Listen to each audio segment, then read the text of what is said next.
J.K. Yadav Films present J.K. Yadav Get Films. छौरी get छौरी आई हम लगा के होठल हाली मेला में किन देबो बालिया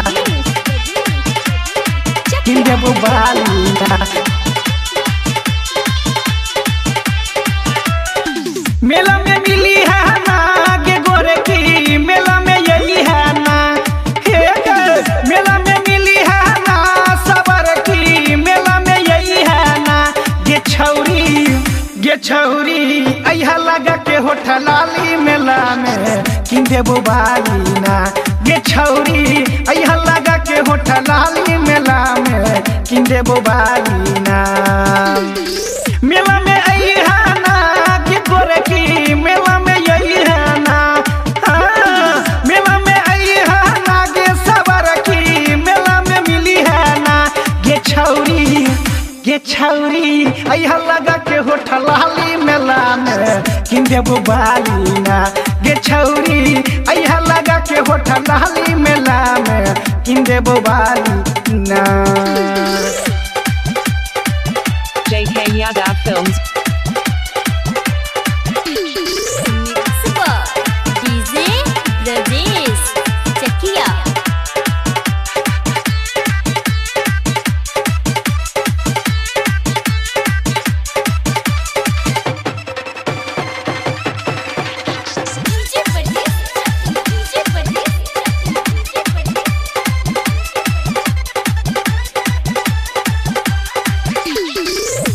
मम्मी के बोली है छौरी जइबो नहीं अकेला सखी सहेली जइतो तबे जइबो मेला मम्मी के बोली है छौरी जइबो नहीं अकेला सखी सहेली जइतो तबे जइबो मेला चुपचाप अइहा ना गे छौरी चोराई के अइहा ना चुपचाप अइहा ना गे छौरी चोराई के अइहा ना कि तोरा मेला से भेजबो ने खाली छौरी किन देबो कनवाली ना कि तोरा मेला से भेजबो ने खाली गे छौरी किन देबो कनवाली ना J.K. Yadav Films.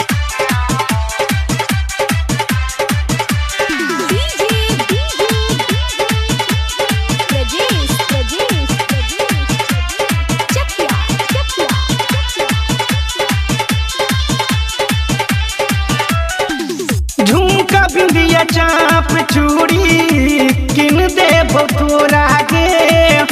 माइले jalebi rasgulla देबो थोड़ा गे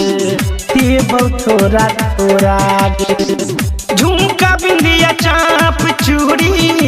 किन देबो तोरा गे माइले जिलेबी रसगुल्ला देबो थोड़ा गे सुनील संग कर लेना गे शादी सुमित संग कर लेना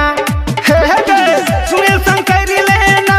गे शादी सुमित संग कर लेना गे छौरी पप्पू के बंजो घर वाली की मेला में किन देबो बालिना गे छौरी रोहित के बंजो घर वाली मेला में किन देबो बालिना मेला में मिली है ना गे गोरे की मेला में यही है ना मेला में मिली है ना सबर की मेला में यही है ना गे छौरी अइहा लगा के होठल लाली मेला में किन देबो बालिना गे छौरी अइहा लगा के होठल लाली मेला में किन देबो बालिना मेला में अइहा ना गे गोरे की मेला में यही है ना मेला में अइहा ना गे सबर की मेला में मिली है ना गे छौरी